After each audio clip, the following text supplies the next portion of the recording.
le franc CFA n'est pas une monnaie créée par les Africains. Le franc CFA n'appartient pas aux à Africains. 100%, n'appartient pas aux Africains. Ça appartient à 100% à la France qui l'a inventé. Et ceci par et pour les intérêts des colons. Dans cette vidéo, nous allons pointer du doigt la monnaie africaine qu'est le franc CFA, afin que les personnes qui ne le savent pas encore puissent se rendre compte des nombreux inconvénients que cette monnaie représente pour la croissance de l'Afrique. Mais avant de continuer, aimez dès maintenant cette vidéo en cliquant sur le bouton « J'aime ». Cela montre à YouTube que la vidéo vous apporte une information utile et cette vidéo sera ainsi proposée à d'autres personnes. Répondez à cette question dans la section des commentaires. Selon vous, les nouveaux dirigeants africains pourront-ils vraiment sortir du franc CFA? Merci pour votre participation. Poursuivons maintenant. On oblige les Africains, depuis 1945 jusqu'à 1973, à déposer en France l'intégralité, 100% de ce qu'ils gagnent quand ils vendent à l'extérieur. C'est quand même hallucinant.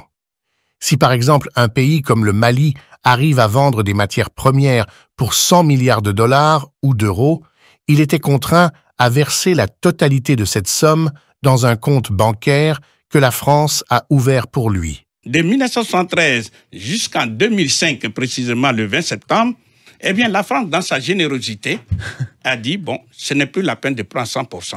On peut prendre... Il faut simplement prendre 65%. C'est-à-dire, si les Africains ont vendu pour 100 milliards de dollars, de yens, etc., ils déposent 65 milliards.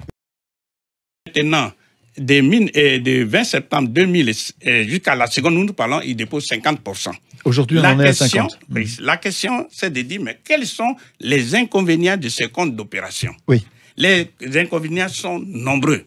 La première conséquence est logique.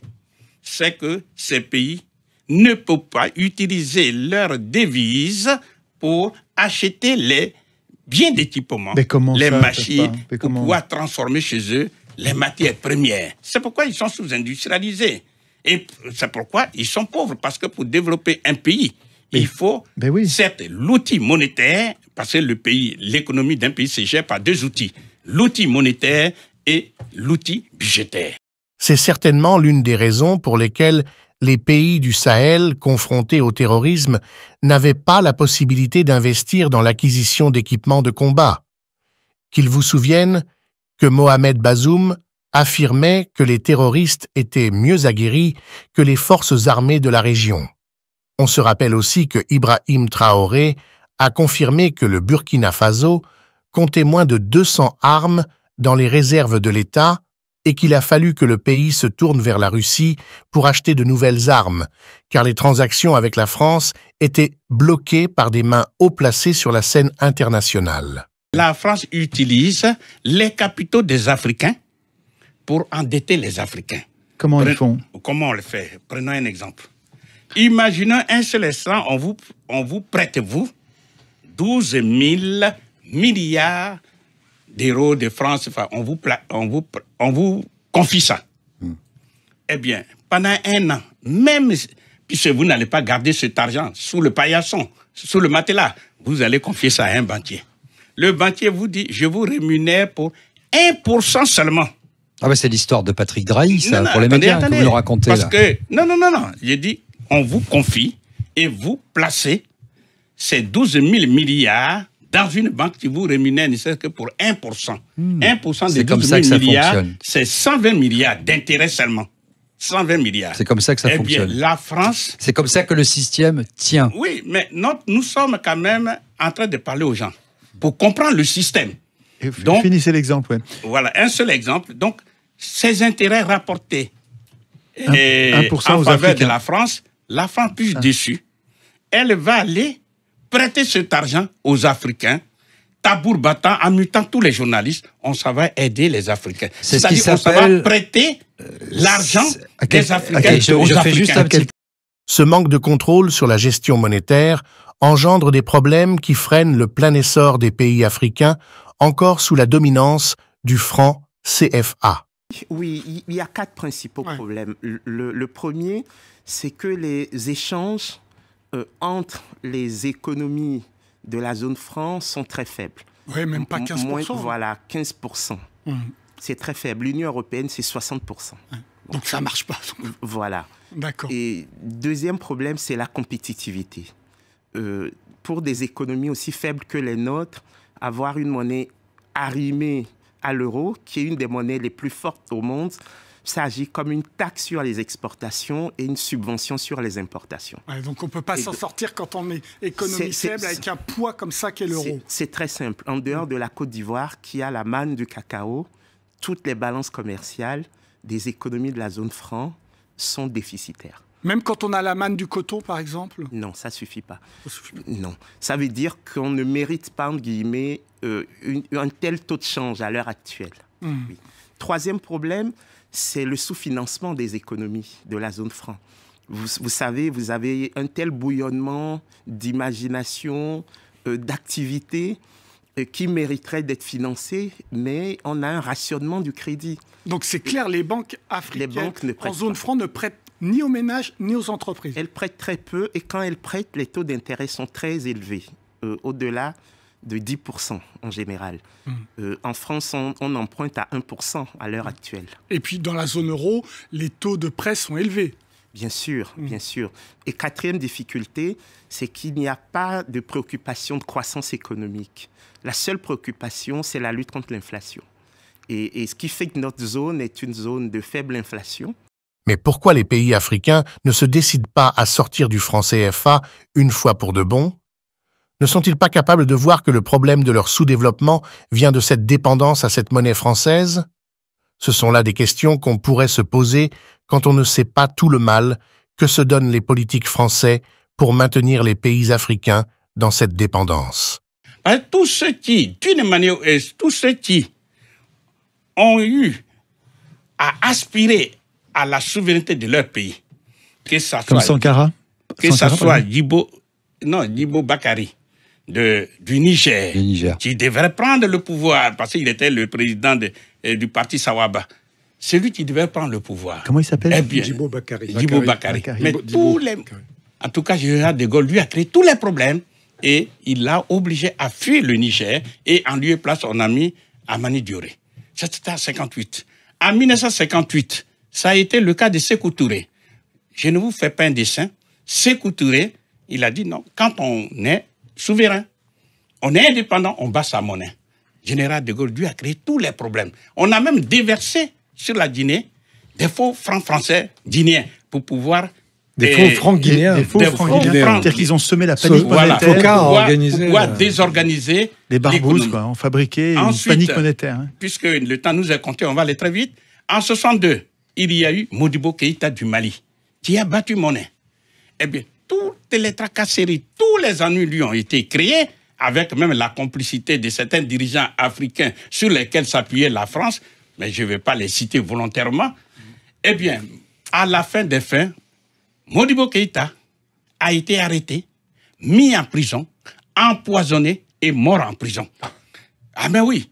Ensuite, en 1963... Et le Mali est revenu dans le franc CFA. Voilà, et finalement, on a obligé le Mali à revenir dans la zone franc CFA parce que c'était le mauvais exemple à ne pas suivre. En 1963, il y a eu Sylvanus Olympio du Togo. Le 15 janvier 1963, il devait mettre sur la place publique la monnaie du Togo. Eh bien, 2 jours avant, c'est-à-dire le 13 janvier 1963, il a été assassiné. Parce que justement, il veut battre monnaie. Après, il y a eu, en 1975, il y a eu Ngueta Tombalbaye du Tchad.